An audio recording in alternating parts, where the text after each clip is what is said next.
Talk about a crusher. Yes! Oh! Are you kidding me? And gone!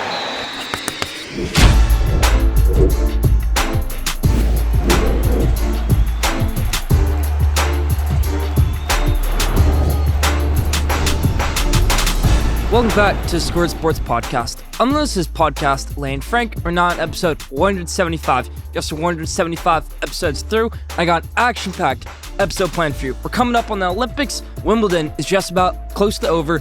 Euro Cup and Copa America are rolling. MLB coming up on the All-Star Game. NBA free agency and so much more. Stay tuned for an action-packed episode 175. Let's hop into it.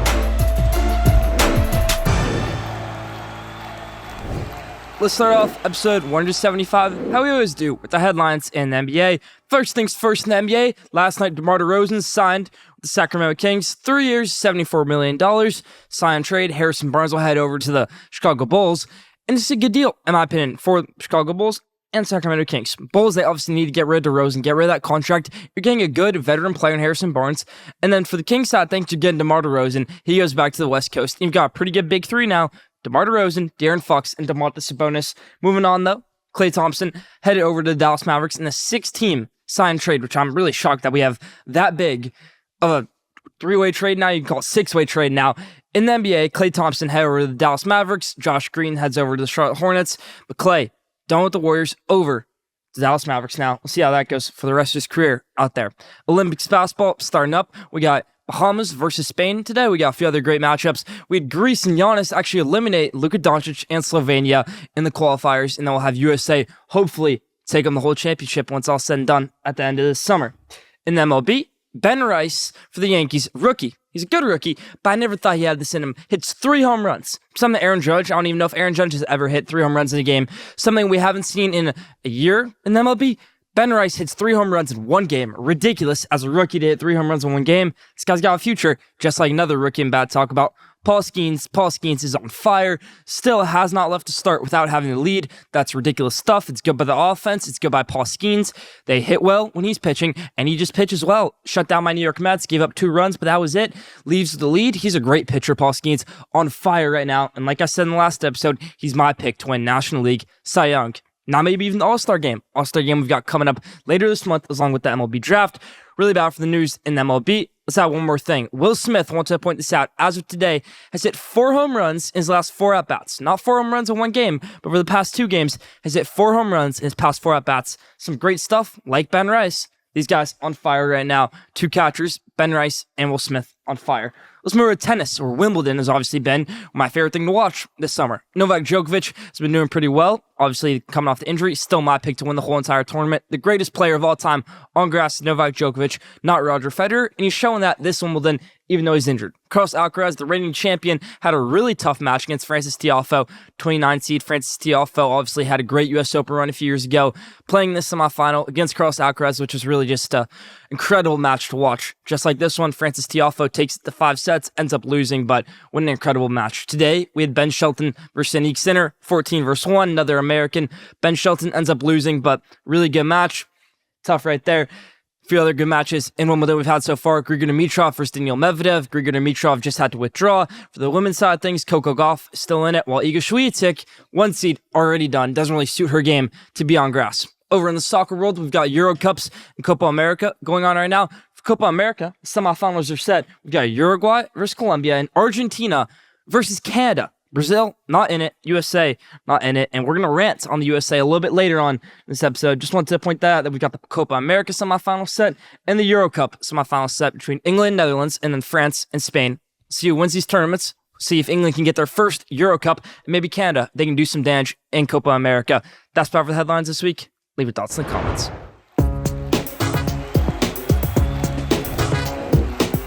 Now, take of the week. This week's take of the week is why MLB should have an in-season tournament every year, 4th of July weekend. Now, 4th of July weekend is always a lot of fun for anybody in America or across the country. And you're watching a little bit of baseball, but at one point it gets a little bit complacent. It gets a little bit boring because it's the same stuff throughout the season. Okay, you get the day games, you get this, you get that. What if we spice things up and we gave them an in-season tournament kind of like how the NBA is an in-season tournament, but instead of making it, throughout the season, games on games, and then you finish in Las Vegas, whatever it might be, just that weekend. You got all these teams here. Maybe we can do even American League versus National League, maybe something like that. Let's even put it to where winner can get home field advantage in the World Series, how we used to have with the All-Star game. Spice things up. Let's make it in-season tournament. Put it in wherever. Let's put it in nation's capital, D.C. Put it in Florida. Put it in Texas. Put it in New York. Put it anywhere. It'd be great to have an in-season tournament. Spice things up in them would be a little bit. Just a little take of the week I'm thinking of how we can get things more excited. Now, right after the in-season tournament, after things really get spicy in MLB, go straight into an All-Star break. I think that's what fans would really enjoy.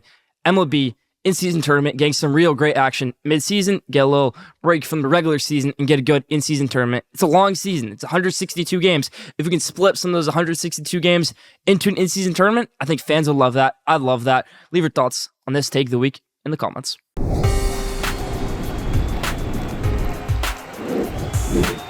Now, top 5. Obviously, the Olympics are coming up this summer. Really a great summer classic event for all sports across the world.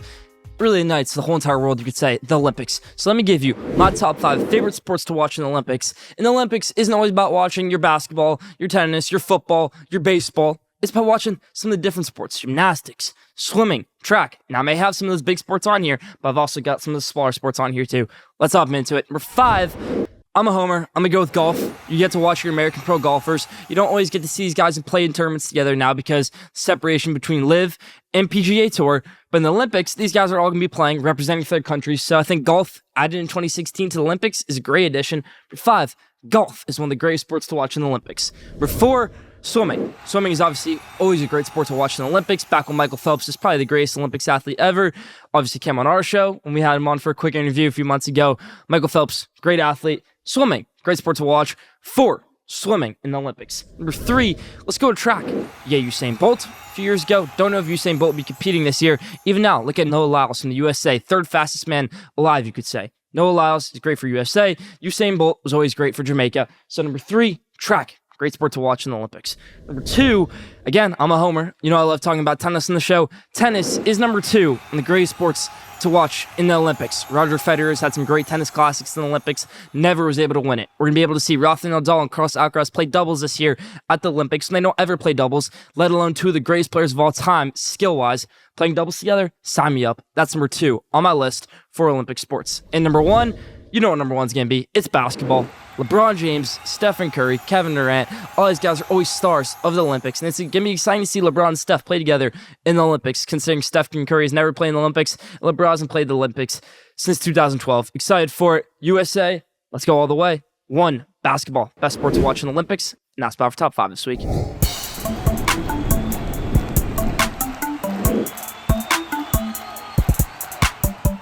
Now, did you know, this week's Did You Know is, did you know, back in the day, right when the Olympics games were starting, well, originally it was just 14 countries, then expanded to pretty much the whole entire world.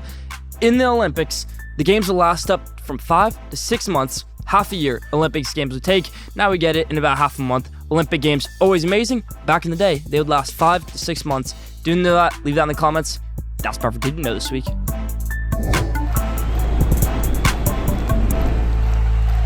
Now, here's my Schoolyard Sports scream for this week's episode. I've been very pro USA on this episode. We're talking about the July 4th. We're talking about Olympics. Now I'm going to scream on USA Soccer and what an atrocity that was at Copa America, especially Greg Berhalter. So if Greg Berhalter, head coach USA national team, if you're watching this, if you are ever watching this, this is your fault and you are probably the worst coach in any sport in U.S. sports history. Basketball, Greg Popovich, Coach K, Steve Kerr, all amazing coaches. Any sport in the world that USA has ever had, it should be top tier, except for you, Greg Berhalter. Your signature wins are no signature wins. You have signature draws. Let's look at Brazil in a friendly, and let's say England in a World Cup. Outside of that, Greg Berhalter has done nothing as the head coach of the U.S. men's national team, and another atrocity display this was in the Copa America. So let's break it down. Copa America, they win their first match, great, okay, good win. Second match, you're going up against Panama, and you lose to Panama in a really bad loss. Shouldn't have happened. You're playing in America. That's where Copa America is this year. It's your area. It's your jurisdiction. Win. Don't win against Panama. Okay, now you got a great match against Uruguay, and it's actually, they're playing really well. 0-0. Greg Berhalter thinks it's a good idea to say, hey guys, Panama's down 1-0, so all we have to do is just tie. We don't have to win. Guess what happens? Uruguay scores a minute later. Panama ends up coming back in their match and winning. All this due to Greg Berhalter? Not necessarily, but still.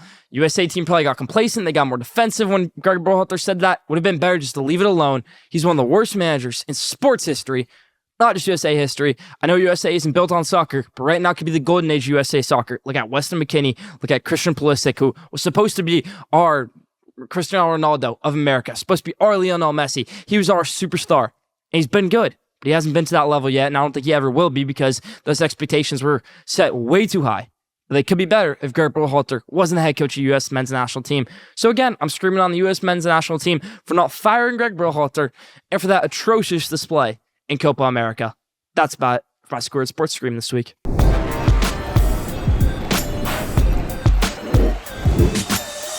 Now, I just finished ranting on my U.S. men's national team. That was absolutely horrible. Now let's actually fill out who's going to win the Euro Cup and Copa America battles. Let's hop into it. Euro Cup out in Germany. Germany got eliminated by Spain. Spain's in the semifinals. And then for Copa America, out in America, where unfortunately our U.S. men's national team couldn't get it done. But we still got some great semifinal matchups. You're going to have England versus Netherlands, France versus Spain. You've got Uruguay versus Colombia, and then Argentina versus Canada in Copa America. So let's pick it. I've got England making it to back-to-back Euro Cup finals. They made it to the Euro Cup final in the 2020 Euro Cup against Italy. Ended up losing that. Let's see if they win it this year. I think they'll play France in that Euro Cup final. So in that Euro Cup final, a rematch of the quarterfinals of the World Cup where Harry Kane missed a penalty. And Harry Kane has been very, very rough in this Euro Cup so far, but other players in England have been solid. I do think England pulls out and wins their first ever Euro Cup, winning their first ever major tournament since 1966. They get it done. Harry Kane isn't a big piece in this match. They have so many other great talented players. Harry Kane won't be a big piece in these next two matches for England, but they will get it done, and they will win the Euro Cup. Now for Copa America, I think we see a Uruguay versus Argentina final where Lionel Messi, who wins the World Cup, ends up losing in this Copa America final to Uruguay. Federico Valverde, the star of Uruguay, gets it done for them. Ronaldo Araujo, it's a great squad for Uruguay, and they get it done, and they win Copa America. England wins Euro Cup, Uruguay wins Copa America. That's about for my spotlight on the soccer matches this week.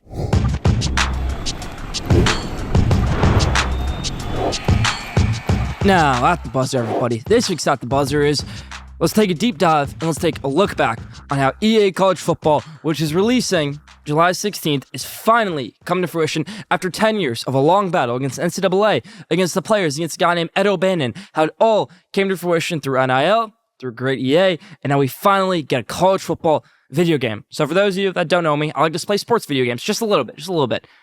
I will be living on EA College Football. This game is going to be so amazing. You're going to have college football. It's a different vibe. Madden is okay. You get NFL teams. I like watching the NFL. I live, breathe, and sleep college football because I know more about college football than anybody in the world. I'm your college football analyst when you need me. College football is incredible, in my opinion, and it always will be. So to have a college football game releasing is something special, something that I didn't grow up with, but now I get it. 10 years later, after it stopped in 2014, Denard Robinson was on the cover in 2014, and to see Donovan Edwards on the cover in 2024 is magical, everybody. So just wanted to give a special At the Buzzer to EA College Football, releasing after 10 years of no college football video game.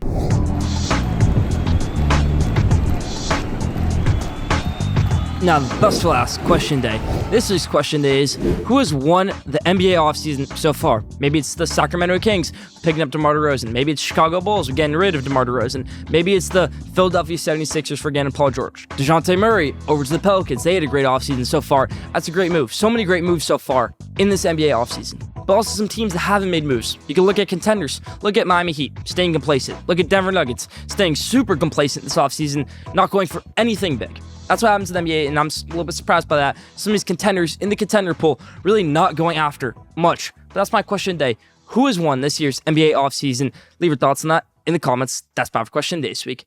That's about for Schoolyard Sports and Lane Frigg, episode 175. Thank you for tuning in. Follow Schoolyard Sports on Instagram at Schoolyard Sports. Follow Schoolyard Sports on Twitter at Schoolyard Sport. Don't forget to subscribe, rate, and review for the best sports content in the world. We'll be going on our summer break off. So summer split right here from Schoolyard Sports fans. 2-week summer break, and then we'll be back with more great action for football season for more late July. Stay ready for that, Schoolyard Sports fans. Episode 176 will be coming in a few weeks.